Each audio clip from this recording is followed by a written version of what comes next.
Buona giornata telespettatrici e telespettatori di Antenna 3, ben ritrovati con la prima edizione dei nostri telegiornali dedicata ai tantissimi argomenti, alle notizie di cronaca di queste ultime ore. Apriamo con la notizia di un incendio di violente proporzioni che si è verificato a partire dalla scorsa notte in provincia di Verona. Siamo a Brenzone del Garda, dove è andata a fuoco una palazzina. Le cause dell'incendio sono ancora in corso di accertamento, ma l'intero stabile è stato fortemente danneggiato, tanto da essere dichiarato inagibile da parte dei vigili del fuoco. C'è da registrare anche un ferito, il proprietario della palazzina, che nonostante l'intervento dei sanitari del 118 è stato appunto soccorso, anche se appunto non è stato fortunatamente necessario il ricovero in ospedale. E poi torniamo in primo piano alla questione delle baby gang nel Trevigiano e in particolare nella città capoluogo Treviso, messa a ferro e fuoco nelle ultime settimane da gruppi di bulli. L'ultimo episodio si è verificato ieri sera nel quartiere di Santa Maria del Rovere. Per capire che cosa è successo ci colleghiamo subito con il nostro Christian Arboit, che si trova appunto a Santa Maria del Rovere assieme a Nicoletta Rizzetto. A te Christian, buongiorno.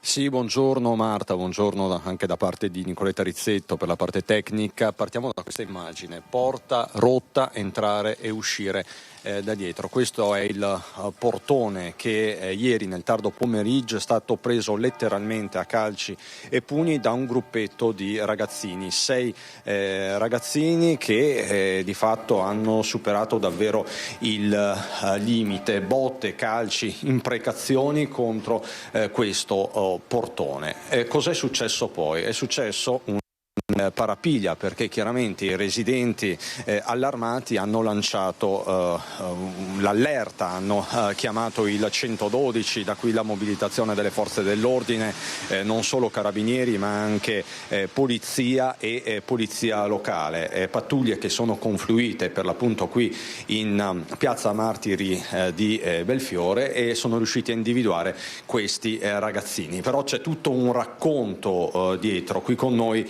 c'è la signora Irma Favero, 87 anni, lo sottolineo signora perché sono davvero ben portati, e lei ieri sera ha sentito dei colpi. Ho sentito i colpi, però veramente che ha visto e sentito tutto è stata la signora che è venuta giù perché una signora passava con un cagnolino di fronte sul parcheggio e ha visto dei ragazzini che pestavano il portone. Sono venuti giù, hanno seguito i ragazzini e li hanno presi. E dopo la signora ha chiamato le forze dell'ordine. Ecco, tutto molto chiaro, quindi di fatto questa signora che probabilmente noi siamo in contatto con questa signora, forse si trova appunto per denuncia sicura ieri sera, adesso lei è al lavoro, però dopo il pomeriggio hanno l'appuntamento con le amministratrici dei carabinieri, non so, per la denuncia. Esatto, per fare luce su quanto accaduto. Di fatto questa signora si è allarmata, questa signora Schiavon con il marito, quindi sono scesi dall'appartamento e hanno rincorso questi ragazzini che hanno preso una traiettoria particolare, sono andati verso il bar. Prima erano scappati a sinistra, poi il signore li ha raggiunti e dopo loro sono scappati verso la piazza e lì erano le forze dell'ordine e li hanno presi. Ecco, li hanno presi individuati, ecco, e sono stati, adesso non so più niente, adesso non so come sia. Sono stati attimi molto concitati. Signora Irma, mi può mostrare un angolo di piazza Martiri di Belfiore? Perché questi ragazzini non sono facce nuove, insomma, sono particolarmente conosciuti, sono una presenza abbastanza fissa, sì, e ne hanno combinate di diverse. Qui su questo sottoportico, qui c'è un ufficio postale e qui nel sottoportico loro si radunano sempre alla sera, al pomeriggio e la sera, e fanno di tutto, di tutti i colori. Scavalcano la mura, entrano nel cortile, fanno di tutto. Qui è il suo angolo di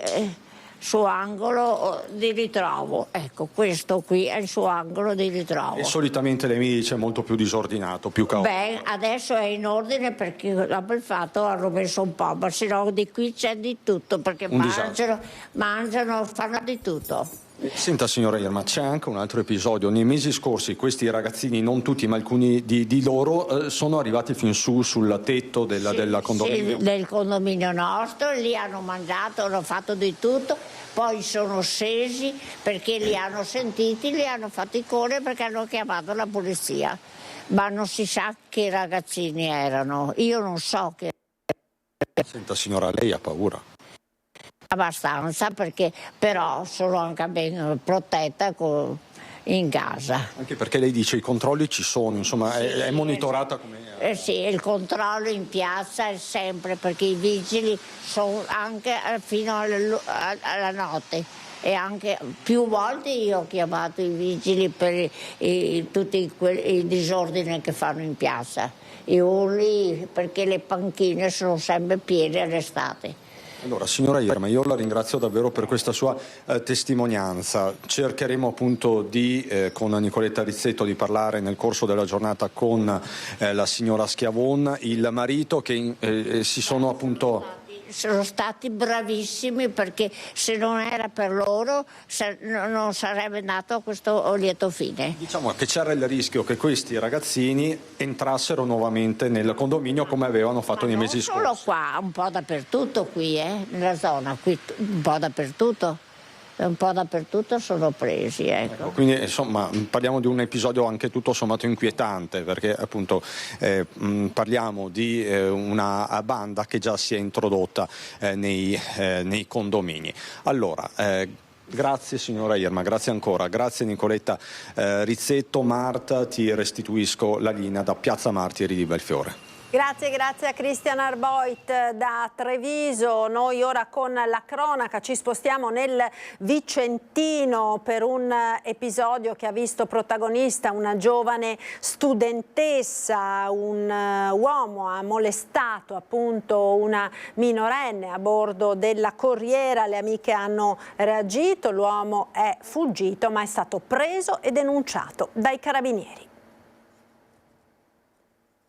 Molestie sul bus. È tardo pomeriggio quando un gruppo di giovani si trova a bordo della corriera SVT che da Cornedo Vicentino va a Valdagno. Un uomo di nazionalità indiana si siede accanto a una ragazzina minorenne, approccia l'adolescente prima con sguardi e atteggiamenti allusivi e poi con carezze indesiderate sui fianchi della giovane, che a quel punto protesta e viene subito supportata dalle amiche e dagli amici presenti. Una reazione concitata per cui il molestatore desiste e scende dal bus alla prima fermata di Valdagno, facendo perdere le proprie tracce. Ma la vittima non desiste e in centro storico, quando avvista la stazione mobile del Comando Provinciale dei Carabinieri di Vicenza, approntata nei luoghi della Movida a tutela della sicurezza pubblica, chiede subito aiuto ai militari, raccontando l'accaduto e descrivendo il molestatore. Immediatamente vengono attivate le pattuglie di Crespadoro e Recoaro Terme, che localizzano il giovane straniero nascosto all'interno di un buio parcheggio seminterrato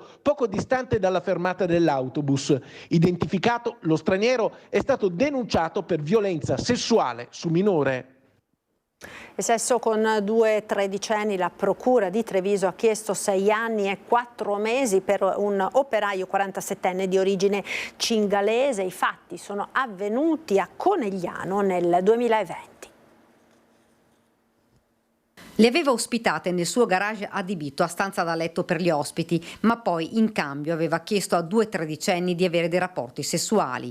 I fatti sono venuti a Conegliano nel 2020. Sotto accusa un operaio di origini cingalesi accusato di violenza sessuale. La procura ha chiesto nei confronti dell'uomo 6 anni e 4 mesi. La sentenza di primo grado in rito abbreviato è attesa per il prossimo 16 maggio. L'uomo nel novembre del 2020 aveva deciso di accogliere le 2 minorenni in quella stanza che era stata stata adattata e durante la notte avrebbe visto con loro film porno, consumato rapporti sessuali. Non solo, ma avrebbe anche fatto uso di marijuana.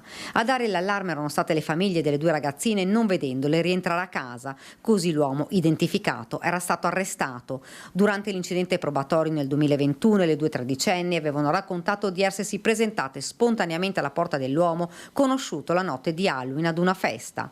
Il legale dell'operaio, Enrico Dorazio, ora punta ad una riqualificazione del reato da violenza sessuale su minori di 14 anni in atti sessuali con minorenni.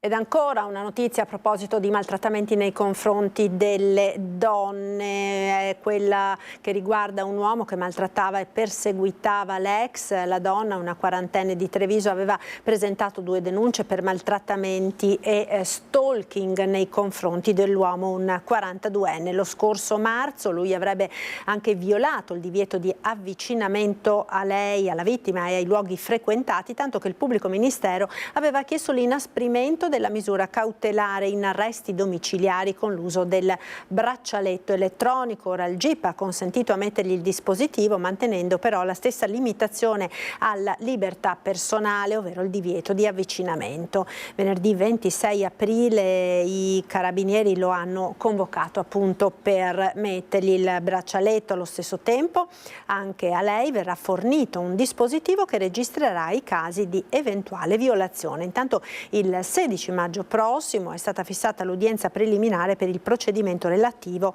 ai maltrattamenti contro la quarantenne.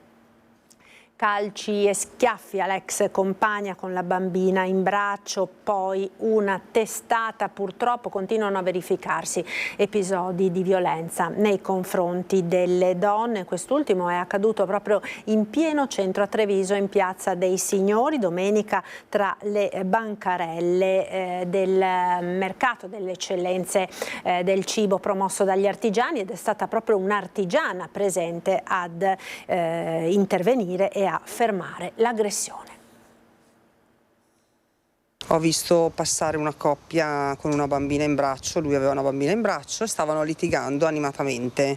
Ad un certo punto lui ha tirato un calcio alla signora e poi gliene ha tirato un altro. A quel punto io sono uscita dallo stand dove stavo lavorando, mentre andavo verso gli ha tirato uno schiaffo e subito dopo una testata. Ed è a questo punto che la donna, un artigiano con il suo stand in Piazza dei Signori per la manifestazione del weekend Arte del Gusto, interviene.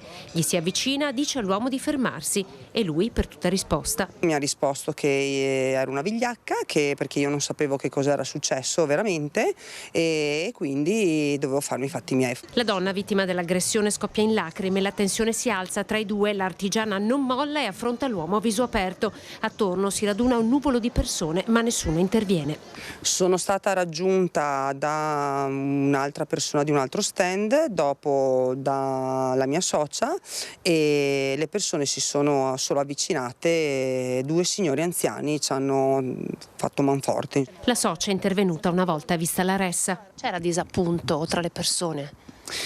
Sì, assolutamente, molto stupore e molte persone erano veramente scandalizzate da quanto era accaduto, perché tutti sappiamo delle violenze domestiche e con che frequenza possono accadere, però è strano che capitino proprio davanti agli occhi in una piazza così affollata. Domenica pomeriggio un centro vivace, decine di stand a riempire la piazza, intanto si consuma la violenza. Si scoprirà poi all'arrivo delle volanti che la donna è l'ex compagna dell'uomo, la piccola, la loro figlia, e la violenza è perpetrata nel tempo. La signora è passata da noi a ringraziarci e a spiegarci un po' com'era la sua situazione. Le abbiamo consigliato di rivolgersi a delle associazioni antiviolenza. Nel caso in cui ci siano violenze domestiche, l'avvocato è gratuito, quindi gli abbiamo spiegato questo perché la signora era in difficoltà a livello economico. La polizia ha steso un verbale, la vittima, confortata, si allontana con la bimba ancora in lacrime in braccio. Sarebbe andata a sporgere denuncia, promette a chi le è corsa in aiuto. Truffe ai danni degli anziani, 2 trevigiane sono state identificate e poste agli arresti domiciliari. I fatti sono avvenuti in Val Policella, nel Veronese, nell'agosto dello scorso anno. Le 2 donne di 44 e 59 anni si sono presentate a casa di un anziano 99enne con una scusa. Sono entrate rubando all'uomo soldi e carte di credito. Inchiodate dai sistemi di videosorveglianza della zona, le 2 sono state identificate e denunciate per truffa in debito utilizzo di carte di pagamento. Le indagini sono coordinate dai carabinieri. E un'altra truffa, quella del finto incidente a Pordenone. Un 84enne ha consegnato 75.000 euro in 2 ore ad un uomo che si è presentato come colonnello di polizia. L'uomo arrestato è stato incastrato da una banconota.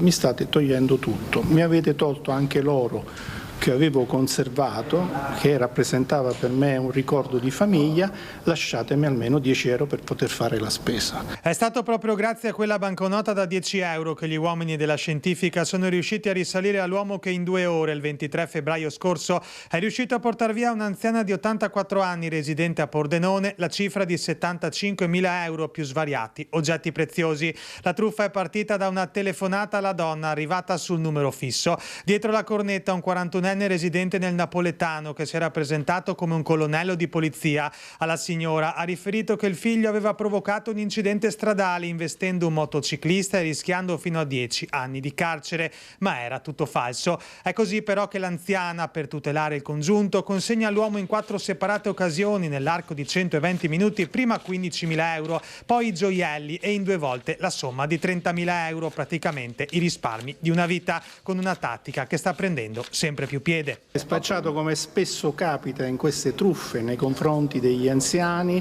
viene simulato che è un rappresentante delle forze dell'ordine e che il figlio ha commesso qualcosa di grave che loro possono mettere a posto con una cospicua somma di denaro. La donna, sotto shock, racconta tutto al vicino di casa che a sua volta avvisa il figlio. Da lì in pochi minuti la denuncia in questura e il via alle indagini con la consegna dei 10 euro. Una volta identificato, l'uomo è stato raggiunto da un provvedimento di arresto disposto dal GIP del Tribunale di Pordenone. Il 41enne si trovava già in carcere a Verona per un fatto analogo commesso il 5 aprile scorso in provincia di Trento. I casi di truffe sono ormai molto frequenti, da qui l'appello delle forze dell'ordine. Assolutamente di essere diffidenti e di non aprire la porta di casa a persone sconosciute.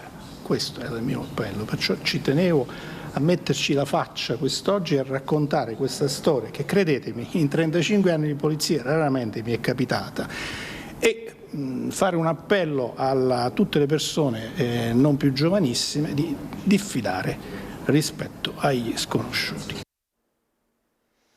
Ed ora andiamo a Padova per aprire una parentesi dedicata alle vacanze in questa vigilia del 25 aprile segnata da questo colpo di coda dell'inverno con temperature decisamente fuori stagione, insomma, che anticipano una primavera che evidentemente non vuole proprio arrivare, e appunto il maltempo sta influenzando anche quelle che sono le prenotazioni per il ponte del 25 aprile, che per i più fortunati si potrà protare anche fino al 1° maggio, ma ci sono anche delle eccezioni come le località termali. Ci colleghiamo quindi con Padova, con il nostro Federico Fusetti. Buongiorno Federico.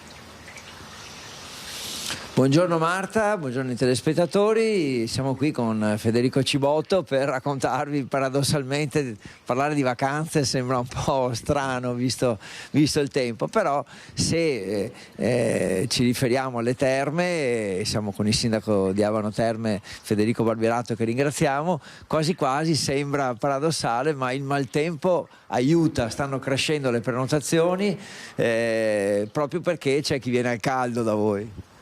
Sì, abbiamo già un buon numero di prenotazioni, ma sta aumentando proprio anche per questo temperature un po' al di sotto della media, poi le previsioni del 25 in poi indicano un chiaro miglioramento del tempo. Sicuramente questo favorisce l'arrivo di molte famiglie anche con bambini, ma un ritorno importante anche di turisti stranieri, in particolare di lingua tedesca, svizzeri, austriaci, che stanno tornando in buon numero alle terme. Questo è un ottimo segnale, perché poi sono turisti che permangono normalmente di più dei turisti italiani, quindi diciamo che siamo abbastanza soddisfatti di questo trend. È vero anche che da 4 mesi a questa parte i numeri che ha fornito la Regione sulle presenze turistiche indicano proprio che nel nostro territorio c'è un aumento costante di arrivi e di presenze, che ci induce un po' di ottimismo anche per il 2024, e quest'anno riprenderemo anche la promozione all'estero, perché i mercati di lingua tedesca, francese, dicevamo prima svizzeri e austriaci, sono mercati interessanti che vogliamo adesso andare a stimolare con una promozione mirata che faremo nel corso dell'anno.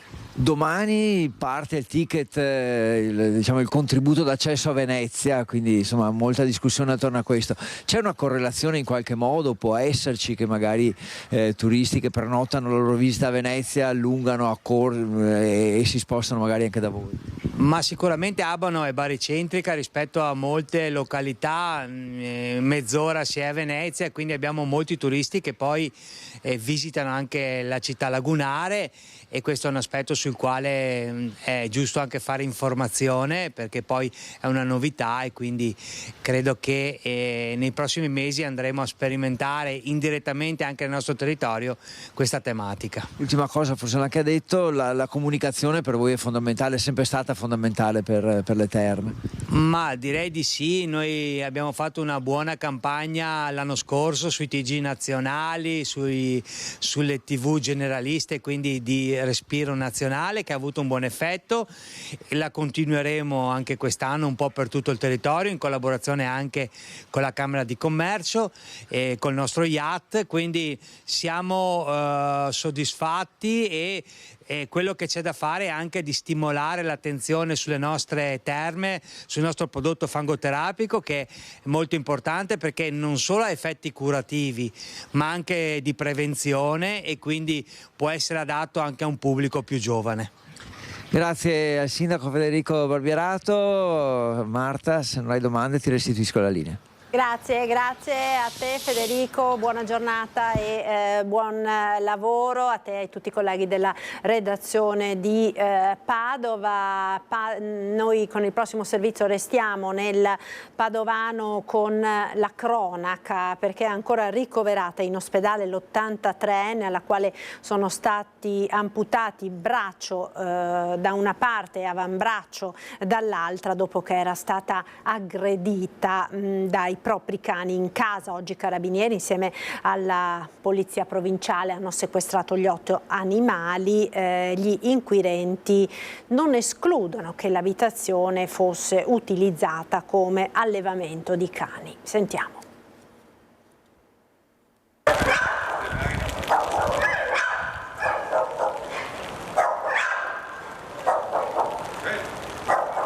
Eccolo i cani che hanno aggredito un 83enne padovana all'interno della sua abitazione di Mortise, nella periferia di Padova. I cani, che in realtà sono 8, sono stati prelevati dalle autorità veterinarie e portati via dall'appartamento. Un'operazione che si è protratta per un paio d'ore e ha visto impegnati i carabinieri, la polizia provinciale e i veterinari dell'ULSS. La prima ad uscire è stata Kira, che è stata anche offerta in regalo su un sito di commercio online. Un'operazione portata a termine in sicurezza, con gli animali trasferiti nelle strutture veterinarie in attesa di ulteriori accertamenti e della decisione sulla loro sorte. Intanto sul fronte giudiziario risulta indagata la figlia dell'83enne per lesioni colpose gravissime e malgoverno di animali. C'è infatti da chiarire la dinamica e che cosa abbia fatto scattare l'aggressione, che pare si sia consumata quando la postina ha suonato il campanello, sentendo poi lei stessa le grida della vittima, lanciando l'allarme. L'anziana, che ha subito lesioni gravissime e che ha perso entrambe le braccia ed è ancora ricoverata in ospedale, era stata soccorsa dai carabinieri di Padova che, entrati nell'appartamento, hanno trovato la donna a terra, priva di sensi, hanno allontanato i cani e chiamato subito i soccorsi. Trasportata d'urgenza in ospedale, ha subito l'amputazione dell'intero arto superiore destro e dell'avambraccio sinistro. Tra le ipotesi che stanno serpeggiando in queste ore, anche la possibilità che nell'appartamento ci fosse un allevamento abusivo di cani.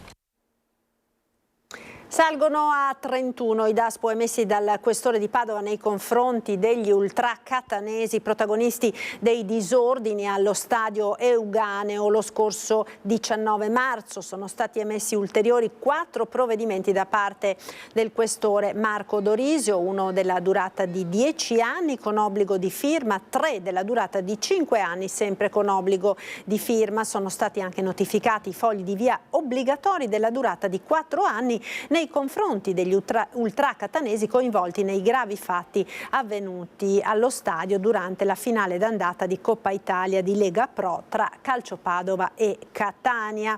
Obbligo di firma della durata di 5 anni in quest'ultimo caso. E torniamo ora a parlare del caso Autovelox. Da Treviso il tema è diventato nazionale. Nella nostra trasmissione di prima serata, Ring, l'avvocato trevigiano Capraro ed il perito Marcon, da sempre in prima linea sul tema, invocano i decreti attuativi per procedere all'omologazione degli apparecchi in uso. Intanto il sindaco Conte parla di tilt normativo che andava evitato. Nessun autovelox in Italia è a oggi omologato, motivo per il quale il pronunciamento della Cassazione, che giudica illegittime le sanzioni combinate attraverso questo strumento, è per chi prende le parti dei multati una questione di giustizia e per gli enti locali un tilt normativo che andava evitato. Ospiti al Ring l'avvocato trevigiano Fabio Capraro e il perito Giorgio Marcon, da sempre in prima linea sul tema, hanno parlato di un vero e proprio terremoto. Con questa sentenza qual è la novità? Che a fronte di certi discorsi per me garibaldini dove si voleva equiparare autorizzazione e omologazione, spiega perfettamente. L'omologazione è un di più dell'autorizzazione perché ci sono delle norme tecniche che devono essere rispettate. Ma quanti autovelox in Italia sono autorizzati e non omologati? Tutti. A me non risulta che nessuno è stato omologato perché mancano le norme d'attuazione. Non è peraltro detto che gli apparecchi attualmente impiegati sulle strade possiedano davvero i requisiti previsti dall'omologazione. Per Giorgio Marcon non ce li ha praticamente nessuno. Se io fossi un sindaco, io posso parlare. Spengo gli autovelox. Io ho preso atto, ammesso e non concesso che non lo sapessi prima, che nessun comandante, il mio comandante di polizia me l'avesse detto, io se per non sapere leggere né scrivere bloccherei subito gli autovelox. Va bene, per lei? Io sto collaborando con un'indagine della Guardia di Finanza. Quei comuni che sono indagati hanno già fatto denuncia praticamente alla casa costruttrice che gli ha venduto gli autovelox. Comuni doppiamente beffati dunque, ma questo polverone che ha preso ormai dimensioni nazionali, secondo il sindaco di Treviso e presidente ANCI Veneto Mario Conte, non solo è immotivato, essendoci anche sentenze diametralmente opposte, ma andava scongiurato da parte dei giudici della Suprema Corte. E mi appello al governo perché venga fatta chiarezza da un punto di vista normativo. Basterebbe equiparare, esattamente come aveva proposto il ministro Salvini, autorizzazione ed omologazione e il problema è risolto. Però io metto al centro la sicurezza stradale dei nostri cittadini. Oggi cavalcare questi cavilli normativi, come troppi avvocati stanno facendo, significa mettere a repentaglio la sicurezza dei nostri cittadini. Ne vale la pena? Io credo di no. Momento emozionante per Massimo Zen, l'ex guardia giurata di Cittadella in carcere dopo la condanna per omicidio in seguito ad una sparatoria avvenuta nella Castellana. L'uomo ha potuto abbracciare i suoi cani. Sentiamo. Giornata speciale, anzi 3 giorni speciali in carcere a Montorio Veronese per Massimo Zen, l'ex guardia giurata condannata a 9 anni e 6 mesi di reclusione per l'omicidio di un giostraio che stava fuggendo dopo alcuni colpi al bancomat. La moglie di Zen sui social racconta con emozione il primo incontro dopo 308 giorni di reclusione tra Zen e i suoi cani Igor ed Esther. A rendere possibile l'incontro è stata la pensione per cani Orme Oltre le Mura, che si trova proprio all'interno della casa circondariale di Verona e gestita dall'associazione La Città degli Asini, che ha tenuto i cani in pensione, permettendo poi a Massimo Zen di vederli. 2 Staffordshire molto legati a Zen e che hanno avuto il compito di fargli trascorrere qualche momento di sollievo in un incontro ovviamente molto emozionante per l'ex guardia giurata, che ha chiesto di svolgere volontariato all'interno del carcere proprio per l'attività legata alla presenza di cani così importanti in contesti del genere. Ci fermiamo ora per qualche istante di pubblicità, linea alla regia. A tra poco.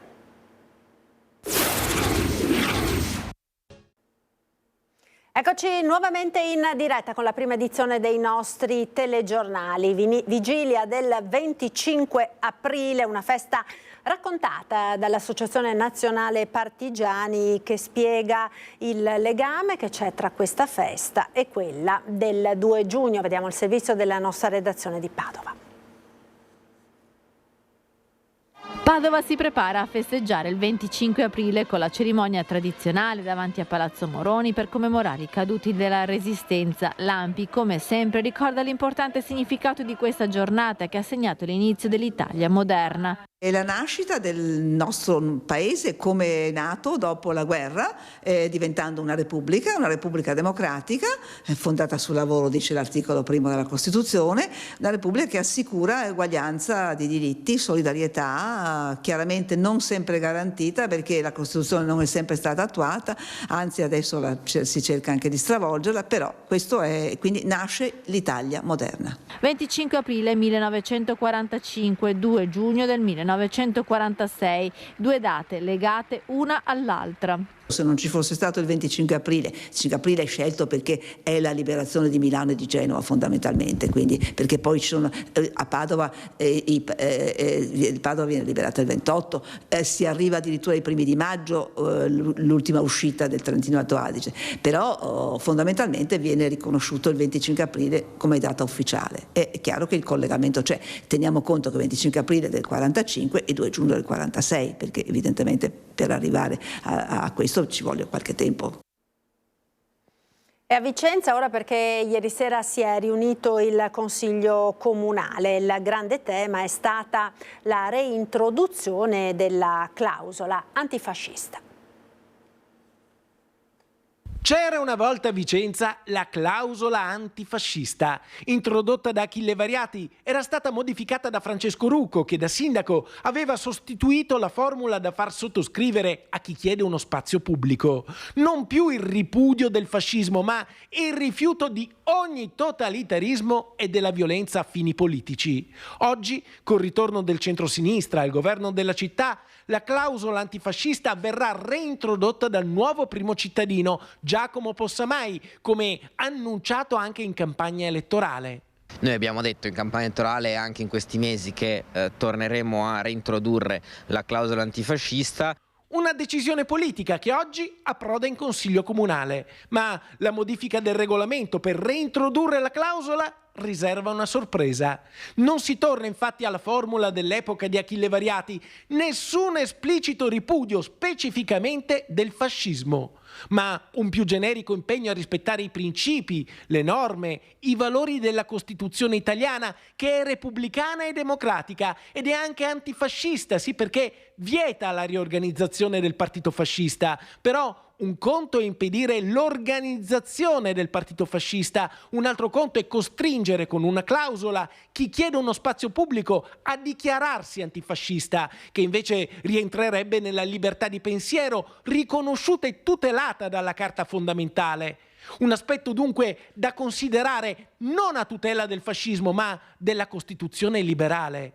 Per questo il centrodestra era pronto a far ricorso al TAR per incostituzionalità, ma non ce ne sarà bisogno perché non verrà reintrodotta nessuna clausola antifascista. La formula sarà calibrata in modo diverso. La paura del riconoscimento dell'anticostituzionalità li ha portati ad annacquare quella clausola facendola diventare un richiamo generico alla Costituzione e quindi devo dire da questo punto di vista una marcia indietro.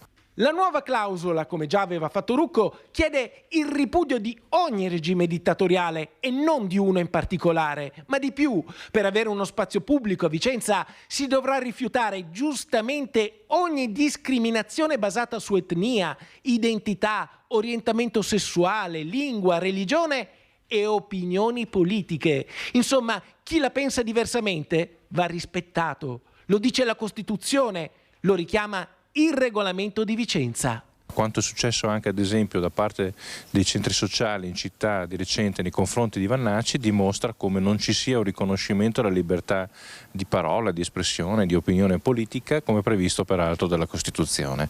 Quindi Possamai avrà il suo bel da fare a dimostrare e a spiegare ai centri sociali che dovranno sottoscrivere questa clausola anch'essi per avere uno spazio pubblico. Continua l'ondata di maltempo e di freddo davvero anomalo per la stagione che sta interessando anche la nostra regione. Ha nevicato copiosamente in montagna e si sono verificati nelle ultime ore diversi episodi anche di persone rimaste bloccate, come quanto accaduto a 3 ragazzi padovani rimasti l'altra notte bloccati nella tempesta di neve a Cimagrappa. Sono dovuti intervenire i vigili del fuoco. L'auto bloccata nel bel mezzo di una tormenta di neve, una notte da incubo, il buio, il freddo e la paura di non riuscire a tornare a casa. Un'escursione nonostante le critiche condizioni meteo che un gruppo di 3 ragazzi di 20 anni di Padova ha deciso di intraprendere a 1700 metri d'altezza, a circa 1 chilometro dalla vetta di Cima del Grappa, nel comune di Borso del Grappa.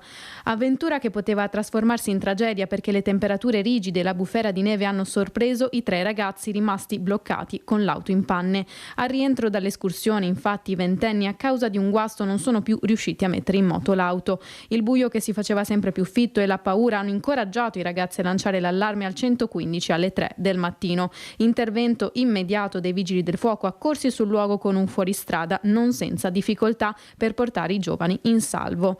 I ragazzi sono stati portati ormai alle prime luci dell'alba in un bar a valle lungo la strada per Borso del Grappa, dove sono stati poi raggiunti dai familiari. Le operazioni di recupero dell'auto sono avvenute in mattinata non appena le condizioni meteo hanno permesso la risalita alla vetta. Fortunatamente nessuno dei 3 ragazzi è rimasto ferito.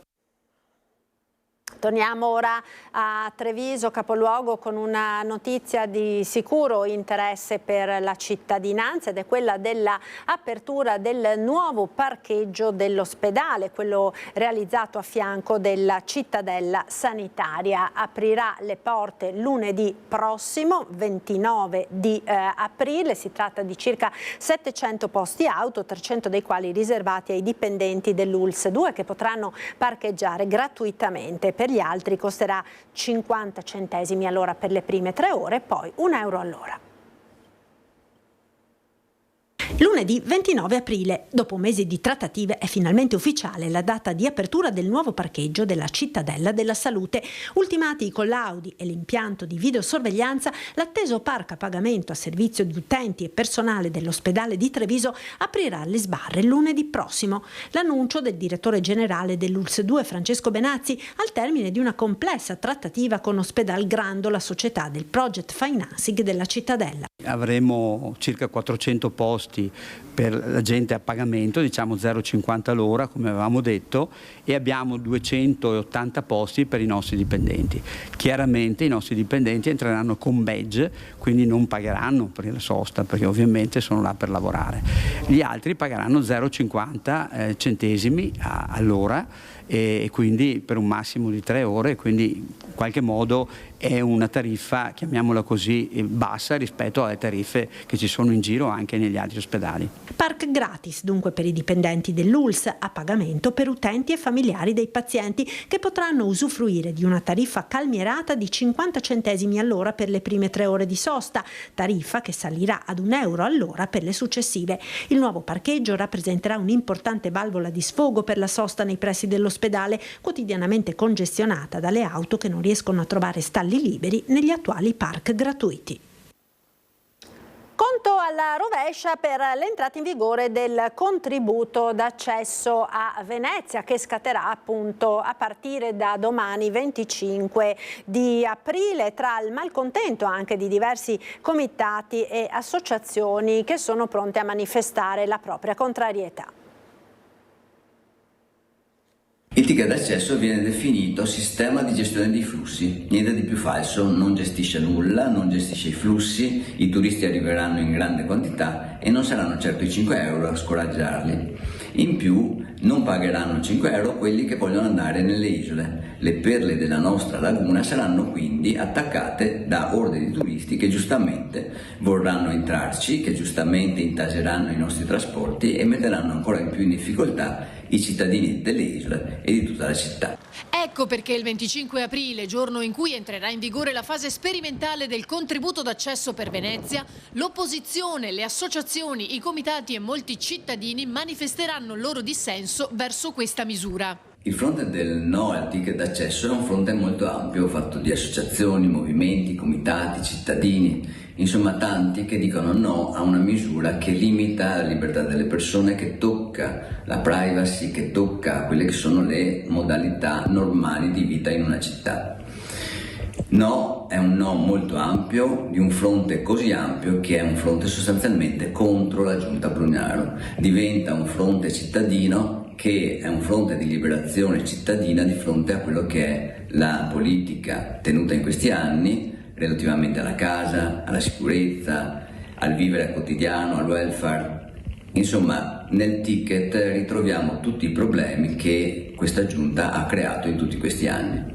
Sono varie le iniziative che potrebbero mettere in allerta amministrazione e forze dell'ordine sul fronte della sicurezza e varie le motivazioni.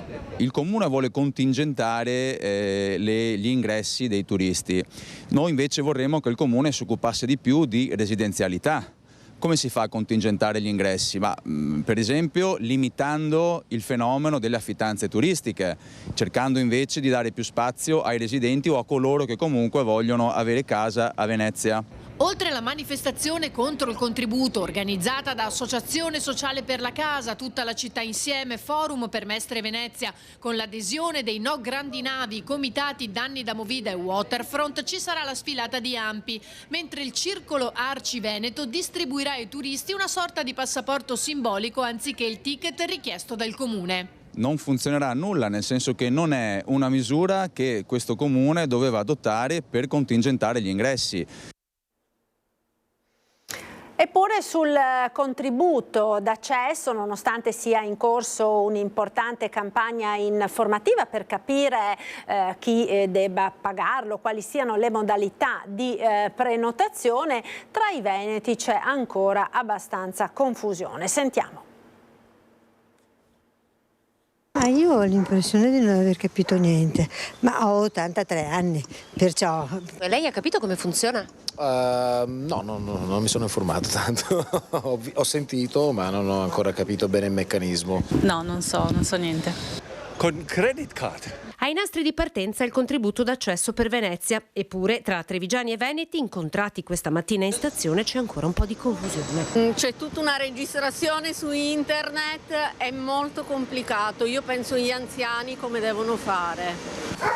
So che bisogna andare su internet a scaricare un QR code. Ho sentito solo che si deve pagare l'entrata, ma non so come. No, in realtà no. Ma non so neanche se effettivamente l'hanno implementato oppure no, quindi non ho idea. Si parte il 25. Ah, ok. E di quanto sarebbe l'importo? Più preparati i turisti che il contributo lo dovranno pagare, a patto che non abbiano già una prenotazione in albergo. You know? Yes. Yeah? From Thursday? Yeah. Yeah. It's true? Yes. Yeah. You pay... Yeah, that's not a problem. You mean with Intendi il biglietto per il treno o per for entrance in the city? No, we No, don't non know. so, We dobbiamo should pay? pagare? No high price. Yes, we understand. Non è un prezzo alto per noi, noi abbiamo capito perché ci sono troppi turisti. È una buona idea. A sorpresa, ad apparire meno convinto della bontà della misura è proprio chi risiede in Veneto. Però non va bene secondo me, perché viene diminuito il flusso dei turisti, cioè saranno meno entrate per il comune di Venezia secondo me. Mi sembra un'ennesima presa in giro per noi cittadini e comunque una cosa che non risolve minimamente quello che è il problema. Quest'uomo, trevigiano, lavora a Venezia. Ho stampato un voucher, insomma, che mi permette di entrare senza problemi, insomma. Secondo lei per le altre persone sarà un deterrente, magari per i veneti anche solo doversi prenotare? Credo di sì. Per i veneti credo di sì, per il turismo in generale non credo. Adesso che devi prenotare ci penserai 2 volte prima di andare? Probabilmente sì. Il treno intanto è partito e indietro non si torna. Il 25 aprile scatta il contributo d'accesso a Venezia. E proprio a questo tema era dedicato il nostro sondaggio di ieri. Venezia al via il ticket d'ingresso. È giusto? La domanda alla quale vi abbiamo chiesto di rispondere con le consuete modalità. Ebbene, vedete, il risultato è stato decisamente a favore dei sì. Ben il 78,5% dei nostri telespettatori si è detto quindi favorevole all'introduzione del ticket d'ingresso, solo il 21,5% non si è detto favorevole. Ticket peraltro, lo ricordiamo, dal quale sono esonerati i residenti in Veneto che comunque devono prenotare la propria visita a Venezia in giorni prefissati. Naturalmente trovate tutte le indicazioni sui siti del comune di Venezia. E a proposito di tasse, non parliamo di ticket ma di tasse universitarie ora, perché l'Università di Padova ha approvato una serie di modifiche sulle tasse a carico degli studenti, aumentando il numero di ragazzi e di ragazze che potranno frequentare gratuitamente le lezioni. Si tratta quindi di una buona notizia, perché la cosiddetta no tax area sale a 30.000 euro di ISEE. Con una delibera del Consiglio di amministrazione, l'Università di Padova ha esteso la no tax area, la fascia di studenti che non devono pagare le tasse universitarie, da 25.000 a 30.000 euro di ISEE, ma ha allargato anche l'area di esenzione per studentesse e studenti senza requisiti di merito minimi, da 6.500 a 13.000 euro di ISEE. Inoltre conferma dell'esenzione parziale per chi presenta un reddito fino a 50.000 euro e maggiorazione delle tasse per gli ISEE oltre i 70.000 euro. Abbiamo innalzato la no tax area a 30.000 euro e questo comporta che più di 17.000 studenti non pagheranno le tasse nella nostra università e inoltre anche una decontribuzione importante per chi ha un reddito ISEE tra i 30.000 e i 50.000 euro. L'aumento dell'estensione della no tax area riguarderà, facendo una stima sulla base degli ISEE presentati per l'anno accademico in corso, circa 4.300 studentesse e studenti, mentre l'estensione dell'esenzione senza requisiti di merito 1.000 persone. Fra esenzioni totali e altri scaglioni, la media di tasse per studentesse e studenti è di circa 1.300 euro all'anno. In totale la no tax area, ovvero studentesse e studenti che non pagano le tasse, copre circa 17.000 persone. Si tratta di un passo importante nella nostra università che va di nuovo verso un diritto allo studio e un'università più inclusiva, un'università per tutti. Ed ora ci fermiamo per la pubblicità. Linea alla regia, tra poco.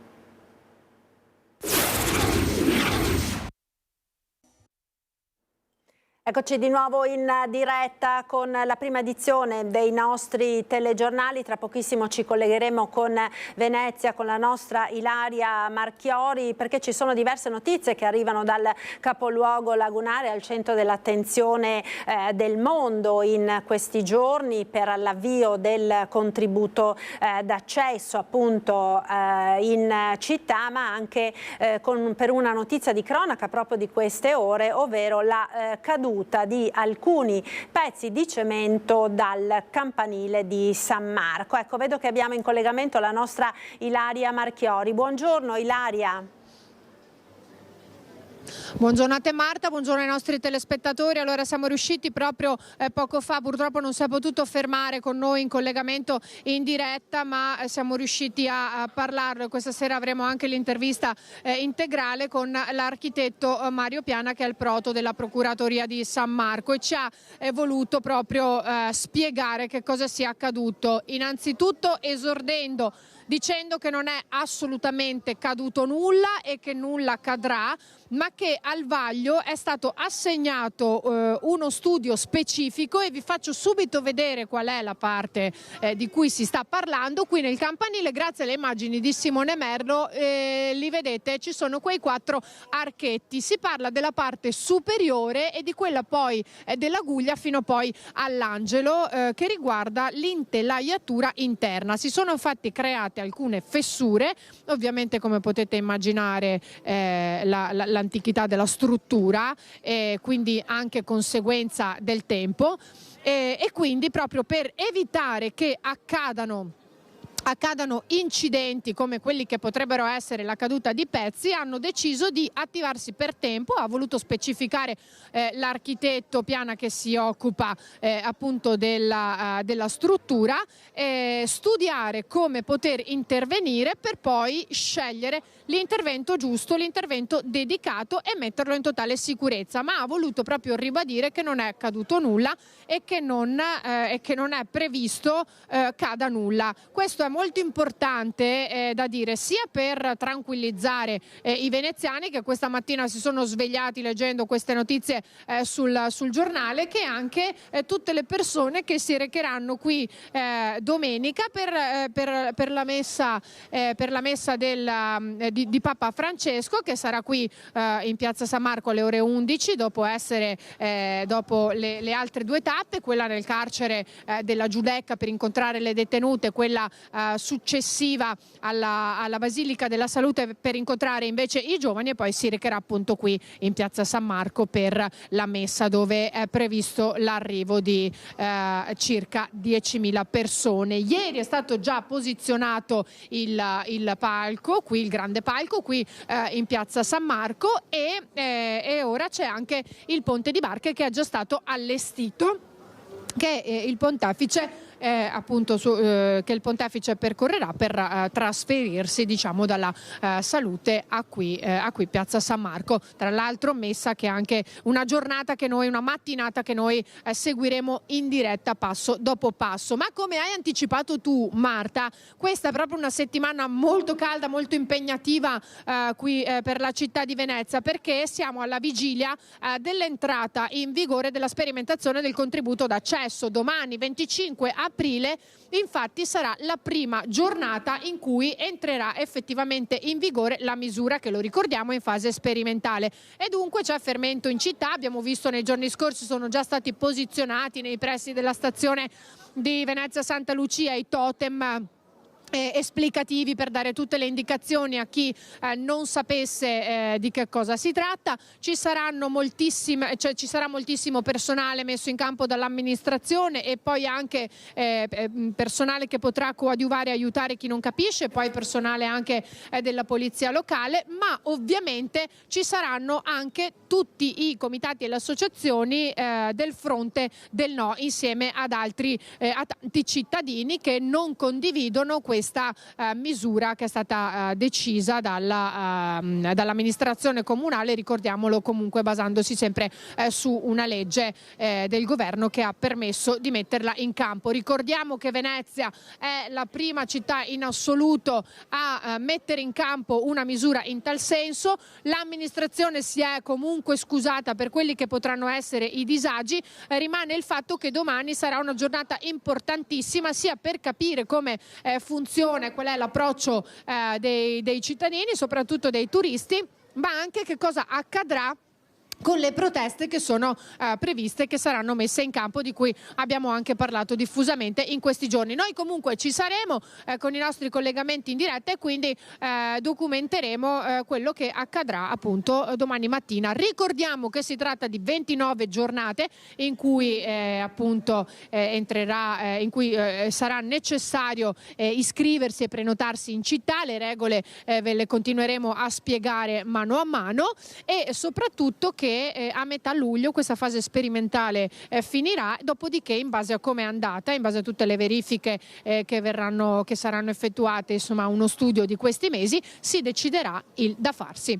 Se non ci sono altre domande, Marta, io qui da Venezia restituisco la linea allo studio. Solo una cosa ti volevo chiedere, Ilaria, perché stiamo vedendo alle tue spalle numerose persone, insomma, nonostante il freddo decisamente fuori stagione, comunque i turisti ci sono in città. Avete avuto modo di capire in qualche maniera se tutti sono al corrente e come sta prendendo la città turistica questa entrata in vigore del contributo d'accesso a partire da domani? Allora, noi siamo riusciti abbiamo provato a fermare qualche persona, però ovviamente, come potete immaginare, entrando in vigore da domani, oggi è ancora tutto molto tranquillo in città, e quindi chi alloggia qui ovviamente con tutte le indicazioni e i crismi del caso, ovviamente ne è giocoforza a conoscenza, perché ne viene a conoscenza tramite gli albergatori, insomma le prenotazioni varie. Chi invece si recherà qui domani in giornata con appunto lo scoprirà domani, oppure lo saprà già e ne sarà già al corrente, perché informazione ne è stata fatta tanta in questi giorni, non solo da parte nostra ma anche ovviamente dalle altre redazioni, perché è una misura che coinvolge tutta la nostra regione e non solo, per cui al momento sembra che nessuno sia particolarmente sorpreso dall'entrata in vigore di questa misura, che è stata definita contributo d'accesso per Venezia. Grazie, allora grazie a Ilaria Marchiori con la collaborazione tecnica di Simone Mello per questo collegamento da Venezia. Noi ora continuiamo a parlare di turismo, perché abbiamo in collegamento, e lo ringrazio per essere con noi, Massimiliano Schiavon, presidente di Federalberghi e di Confturismo del Veneto. Buona giornata, grazie per essere con noi. Buongiorno Marta, buongiorno a tutti i telespettatori. Allora, approfitto del collegamento che abbiamo appena visto prima di entrare nel merito, insomma, della situazione in vista di questo lungo ponte 25 aprile e 1 maggio sulle presenze turistiche nella nostra regione, per chiederle cosa ne pensate voi del contributo d'accesso a Venezia. Ovviamente è una notizia che sta facendo il giro del mondo, proprio perché Venezia è la prima città al mondo ad applicare questo tipo di misura. È la prima città al mondo perché è una città unica al mondo, e come tale credo che abbiamo tutti il dovere di assumerci la responsabilità di cercare di tutelarla e consegnarla alle nostre generazioni future. Quindi come operatori del turismo le dico che noi siamo a fianco all'amministrazione comunale di Venezia nel cercare di trovare un meccanismo per regolamentare dei flussi che in determinati periodi sono sicuramente creano qualche disagio anche agli stessi abitanti di Venezia. Dobbiamo trovare il giusto equilibrio alle presenze turistiche e chi la città la vive e chi nella città opera per svariate ragioni, per lavoro o ha necessità di frequentarla. Credo che qualche disagio dovremmo metterlo a preventivo. Il sistema è, noi l'abbiamo verificato con una serie di riunioni nei giorni scorsi, funzionante e anche abbastanza semplice, però è inevitabile che siamo tutti in una fase di test e sarà necessario avere un po' di pazienza e comprendere che è un work in progress, non sarà probabilmente l'unico tentativo che verrà fatto, ma dovremo cercare poi di aggiustarlo. Io spero che riusciremo nel più breve tempo possibile a raggiungere quello che è l'obiettivo che sta a cuore di tutti, sia di chi frequenta questa straordinaria e bellissima città che è il fiore all'occhiello della nostra offerta turistica regionale, sia chi opera e lavora e guadagna nel sistema turistico dell'accoglienza di quell'area. Un po' di pazienza, insomma, dovremmo avere tutti questa. Io mi auguro e faccio un appello affinché i prossimi giorni si svolgano nel miglior tempo possibile. Credo che l'amministrazione abbia fatto quello che poteva per mettere in campo non solo la parte, diciamo, di verifica e di controlli, ma anche tutta la parte di assistenza ai turisti, e noi del settore alberghiero ricettivo faremo certamente la nostra parte nell'informare in modo adeguato i nostri clienti, che le dirò non hanno accolto questo provvedimento con particolari problemi, anzi sono consapevoli del valore della città che si accingono a visitare. Ecco, tra l'altro chi alloggia nella città storica non paga il contributo d'accesso, lo ricordiamo, perché comunque paga già la tassa di soggiorno, no? Quindi insomma chi alloggia negli alberghi di Venezia è, come dire, esentato dal pagamento del contributo d'accesso. Sì, allora il sistema di esenzione dal contributo d'accesso è abbastanza articolato e quindi bisogna ben capire in che fascia ci si trovi. I clienti delle strutture ricettive alberghiere già pagano questa sorta di contributo attraverso la tassa di soggiorno. Esiste tutta una forma di escursionismo giornaliero e pendolarismo che comunque diciamo, incrementa i numeri di accesso sulla città e che è giusto, a nostro avviso, in qualche modo dia un contributo proprio per far fronte poi agli enormi costi che questa città ha, e che è molto diciamo, delicata anche nelle manutenzioni del patrimonio artistico. L'esempio del collegamento precedente conferma che sul tema della manutenzione delle opere, degli immobili, ci debba essere assolutamente una grande attenzione, e questo genera sicuramente dei costi che per l'amministrazione comunale di Jesolo e per quella città non debbano ricadere esclusivamente sulla collettività locale o sull'amministrazione locale, ma debba essere in qualche modo una spesa condivisa. Noi su questa partita ci siamo e siamo consapevoli di questo. Il turismo è e resta una risorsa importantissima per Venezia, non deve diciamo, come dire, diventare un disagio, perché ricordiamoci qualche anno fa, quando il turismo era ridotto a zero, la difficoltà in cui la stessa città di Venezia si è ritrovata nella fase Covid. Ecco, vorremmo evitare quello, vorremmo evitare gli eccessi, dobbiamo trovare il giusto equilibrio. Mi pare che abbiamo iniziato un percorso, troveremo le soluzioni strada facendo per ovviare a qualche disagio, a mio avviso, che si potrà generare. Ecco, veniamo ora al ponte del 25 aprile. Sicuramente un freddo del genere non ce lo si aspettava, no? Siamo partiti una decina di giorni fa con un caldo davvero anomalo che sembrava davvero averci portati in un anticipo di estate, con temperature che hanno quasi sfiorato i 30 gradi. E negli ultimi giorni la situazione è decisamente cambiata e ci ha riportato in una primavera che sembra molto più simile al pieno dell'inverno. In che maniera questo sta influenzando, diciamo, il turismo in vista del ponte del 25 aprile e poi del 1° maggio? Ma guardi, è innegabile che le variazioni meteorologiche o le condizioni del meteo influenzino le prenotazioni a breve termine, ma anche il processo di prenotazione a lungo termine. Quando ci trovavamo con temperature estive nei giorni scorsi diciamo molto elevate, noi abbiamo una piattaforma che si chiama HBench, da cui ricaviamo i tassi di occupazione in tempo reale delle nostre strutture ricettive in tutto il Veneto. In quei giorni abbiamo registrato un picco di prenotazioni in ingresso tale da farci addirittura superare nel pari periodo le prenotazioni che erano entrate per tutta la stagione estiva, non solo per i ponti, rispetto al 2023. Quindi abbiamo tuttora un segno leggermente positivo sulle prenotazioni che stanno entrando.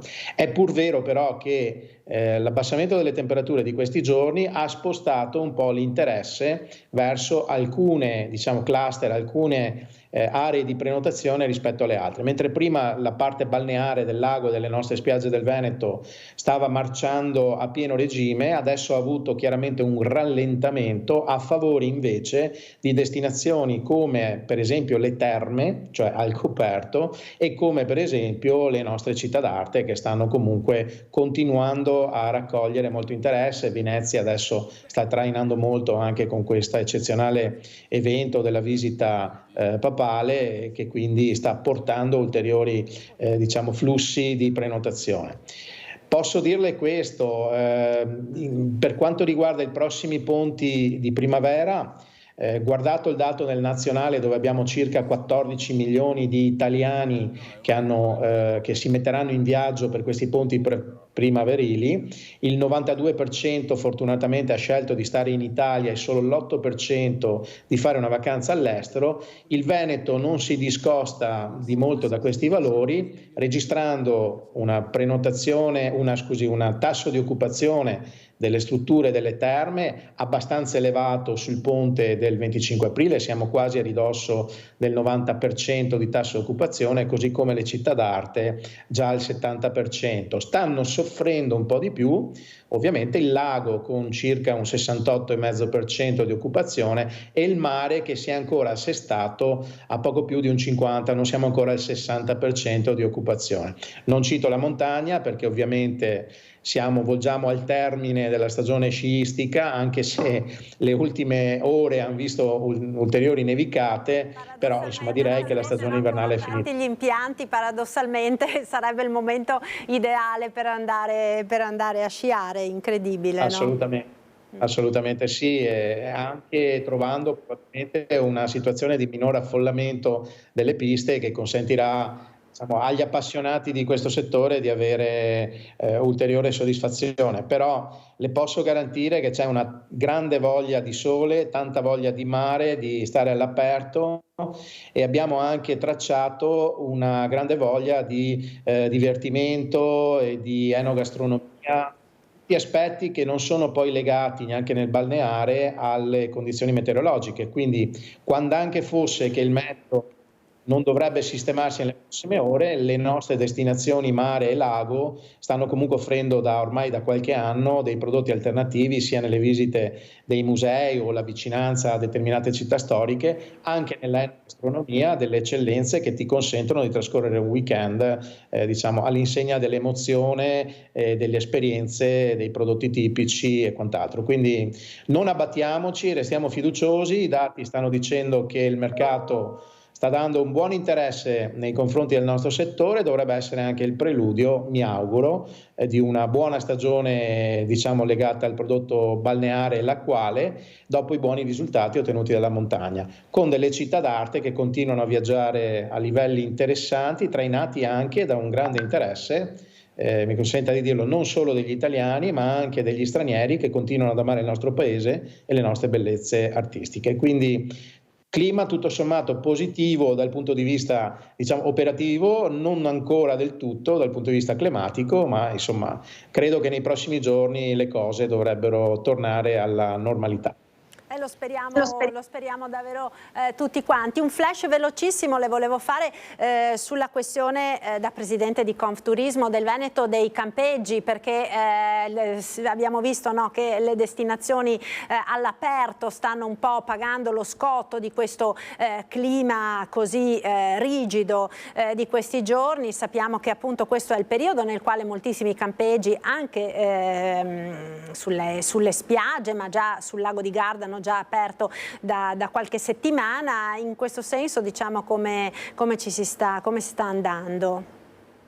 Guardi, allora non starebbe a me parlare di quel settore, ma per quello che io conosco posso dirle che l'eccellenza della ricettività dell'offerta all'aria aperta del settore dei campeggi o dei club vacanze, perché si stanno trasformando anch'essi, non è più quella che immaginavamo un tempo legata alla tenda, quindi molto esposti alle intemperie. Oggi quel tipo di offerta turistica si è dotata di strutture, di case mobili assolutamente confortevoli e con anzi una tendenza verso il lusso abbastanza elevata, quindi non cambia poi molto dal punto di vista meteorologico per chi si concentra su quel tipo di offerta. Va anche detto che il turista di quel settore è un turista ancora più, sensibile a quelle che possono essere le dinamiche meteorologiche, quindi un po' anche preparato ed attrezzato quando si dovessero verificare situazioni di questo tipo. Da quello che sento dai colleghi e dagli amici di quel settore parrebbe che tutto sommato il trend comunque delle prenotazioni per il clou della della stagione estiva sia molto positivo anche per quanto li riguarda, e questo fa presagire un risultato, mi auguro, in linea con i 72 milioni di presenze turistiche che il Veneto ha registrato, e chissà, magari la speranza di fissare un ulteriore nuovo record dopo quello che abbiamo visto nel 2023 rispetto alle stagioni passate, insomma. Quindi una crescita importante di settore. Dovremmo avere, secondo me, l'attenzione adesso di affinare ulteriormente la ricettività verso un livello ancora qualitativo superiore rispetto ad oggi, in modo da anche poter attrarre una clientela molto più qualitativamente molto più sensibile ad aspetti che sono appunto quelli legati alla sostenibilità, al green, anche alla digitalizzazione di alcuni processi, e quindi insomma un nuovo rinascimento, se vogliamo, del settore turistico in una fase di rilancio, partendo però fortunatamente nel caso della nostra regione da dati molto positivi e consolidati, quindi ci fa ben sperare. Speriamo di poter continuare a restare regione leader in Italia, non solo per le presenze ma anche per il livello qualitativo della nostra offerta complessiva. E ce lo auguriamo tutti quanti. Io la ringrazio per essere stato con noi, una buona giornata e un buon lavoro a Massimiliano Schiavon, presidente di Federalberghi e Confturismo del Veneto. Grazie ancora. Grazie a Marta, grazie a lei, e quando avete bisogno siamo sempre disponibili per potervi dare un quadro di salute di quello che è il trend del nostro settore. Grazie ancora. Poi è uno dei settori principali trainanti dell'economia della nostra regione. Grazie ancora. Noi ora proseguiamo con un servizio relativo ad una cosiddetta buona azione, chiamiamola così, ed è quella di cui è stato protagonista un edicolante di Chiarano. Siamo in provincia di Treviso, perché quest'uomo ha trovato un borsello con 12.000 euro, pensate, e l'ha restituito al legittimo proprietario. Durante la chiusura del negozio, verso le 8:30 di sera, quando faccio la resa dei giornali, ho trovato un borsello sotto il bancone vicino alla cassa e ho guardato dentro, c'erano soldi, ho trovato anche il documento, ero un mio cliente, l'ho avvertito e nulla, è venuto a riprendere il borsello. La cifra che il titolare dell'edicola di Chiarano trova è di quasi 12.000 euro divisi in banconote di vario taglio. Il tutto è di proprietà di un imprenditore e suo cliente, visto che dentro al borsello vi era anche un documento identificativo. Riccardo Bravi, che gestisce l'attività servizi di quartiere in via Don Giovanni Zanardo, non ci pensa un attimo e lo contatta quando si imbatte in tutto quel denaro. Il fatto è avvenuto un anno fa, non ha esitato sul da farsi, d'altronde non capita certamente tutti i giorni di trovare una somma così, altri magari avrebbero fatto diversamente, ma Riccardo no. Normalmente è una cosa che faccio con tutti i clienti, restituire gli oggetti che trovo. In questo caso era una cifra importante e sicuramente era l'incasso della giornata o comunque della settimana, e quindi è giusto che quando sbaglio io gli altri mi aiutano, quando gli altri sbagliano li aiuto anch'io. Non è il primo caso di generosità avvenuto nella Marca trevigiana. Pochi giorni fa a Conegliano il dipendente della pasticceria centrale Lorenzo Freschi ha restituito il portafoglio di una cliente affezionata con quasi 360 euro all'interno. Ancor prima un altro episodio era accaduto invece a Vittorio Veneto con un barista che ha trovato riconsegnato 2.000 euro. Ora anche Riccardo ha deciso di raccontare il suo gesto, credendo che possa essere un esempio per chi in futuro potrebbe trovarsi di fronte a situazioni come queste. E penso sia un dovere civico di tutti i cittadini, e comunque facendo sempre fatto parte anche del Rotary per tanti anni, e quindi è una cosa normale aiutare e non cercare di ottenere il proprio con il proprio lavoro, e non fregando o derubando chi poi magari ha più bisogno. La cronaca ora ci porta a Vicenza, degrado nel quartiere San Felice dopo l'ennesima rissa tra stranieri. Siamo andati a sentire i commercianti del quartiere che chiedono maggiore sicurezza e controlli.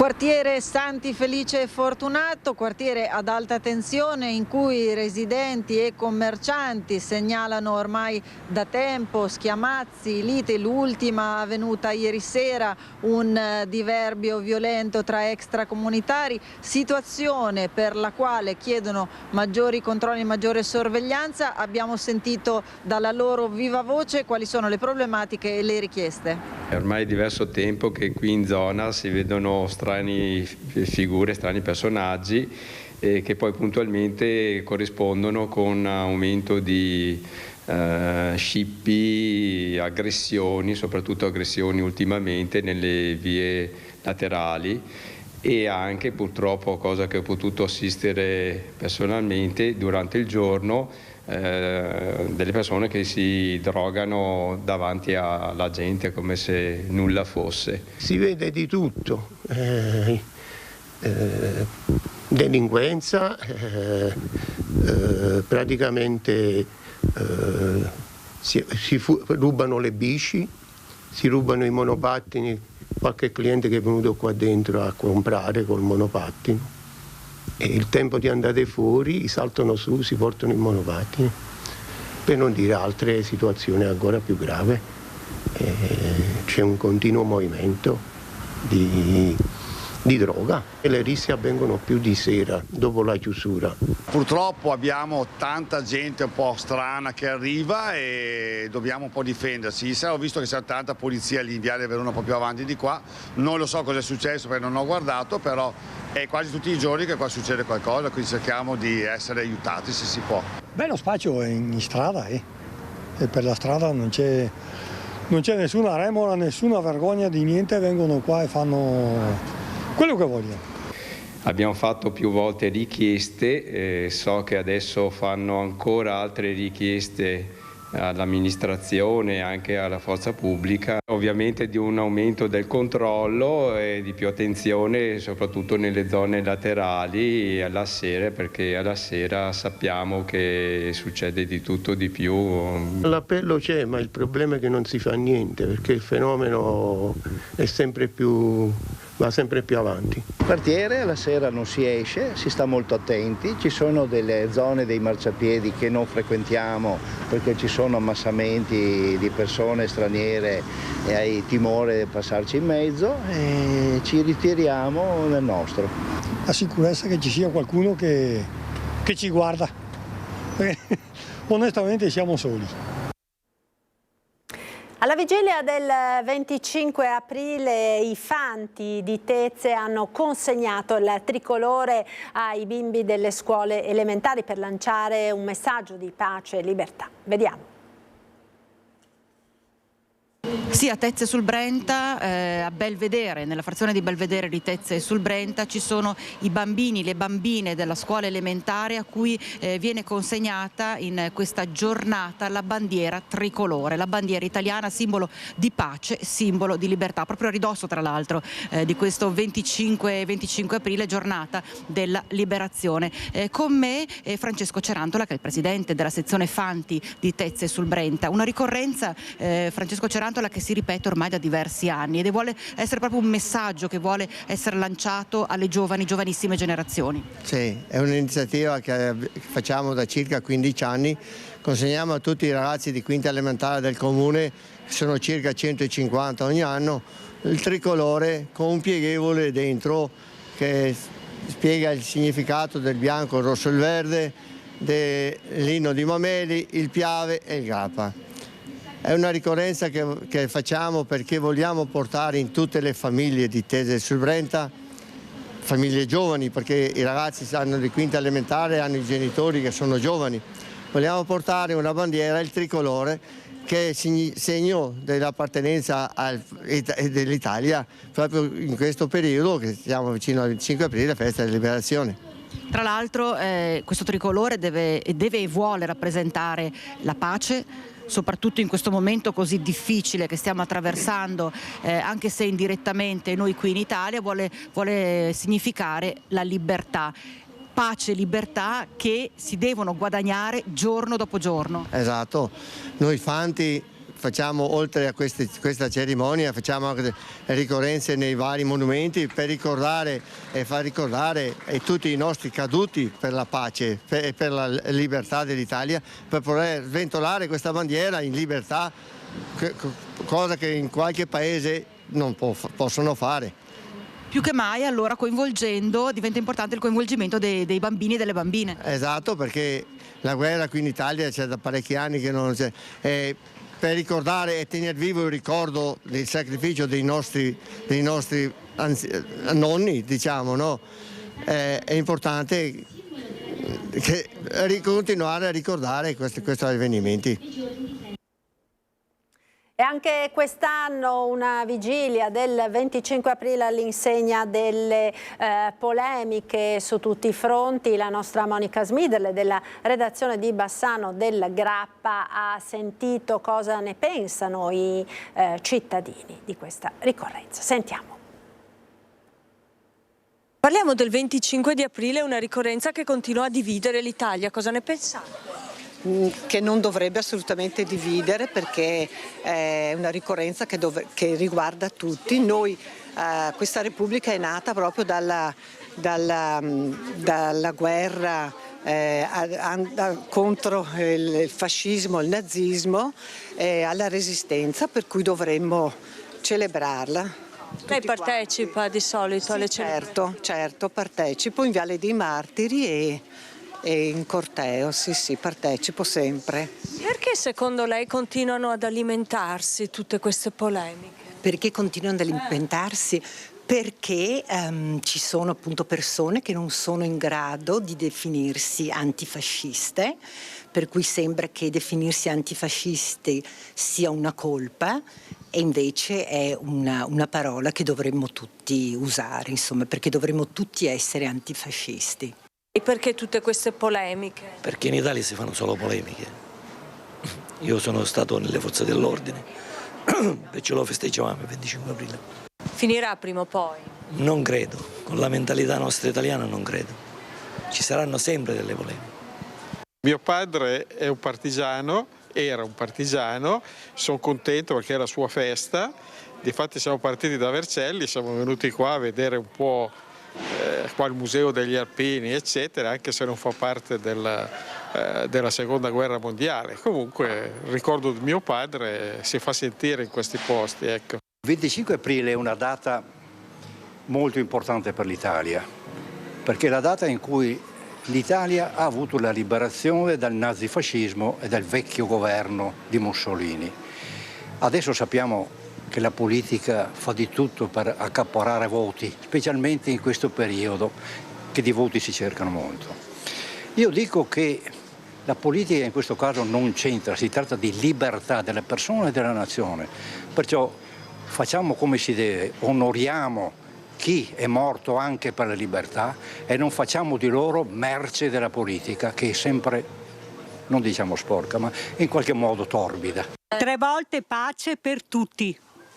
Celebrare senza riserve, quindi se qualcuno ha da mugugnare eccetera si metta da parte, gli altri possono celebrare questa, io la chiamo festa. Finiranno mai le polemiche attorno al 25 aprile? Secondo me non hanno motivo di esserci, l'anno prossimo sarà l'80° e quindi bisogna esserci tutti in piazza contenti. Ed è tutto per questa edizione. Anche questa sera vi ricordo il nostro appuntamento previsto per domenica 28 di aprile in occasione della visita di Papa Francesco a Venezia, una giornata storica per la nostra regione che Antenna 3 vi racconterà in diretta con un'edizione straordinaria non stop dalle 7 del mattino per seguire passo dopo passo le tappe tappe del Pontefice. Appuntamento dunque domenica 28 aprile con la lunga diretta dedicata alla visita di Papa Francesco. È tutto, grazie per essere stati con noi. In chiusura vi lascio come sempre alle previsioni del tempo con il nostro meteo. Subito dopo andrà in onda l'appuntamento con l'approfondimento dedicato ai temi finanziari. Focus di quest'oggi: opportunità di investimento nel settore del vino pregiato, strumenti finanziari e gestione dei risparmi. È tutto, il meteo, grazie per essere stati con noi, arrivederci.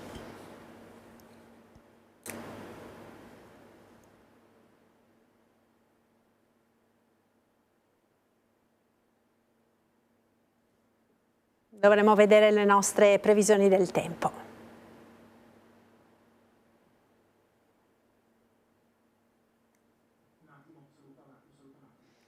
Ecco, allora abbiamo qualche problema tecnico nel far partire il meteo. Vi dicevo tra poco l'appuntamento con l'informazione finanziaria. Ecco il meteo, allora arrivederci. Tremonti, impianti professionali per saldatura e taglio, riparazioni, taratura e calibrazione impianti.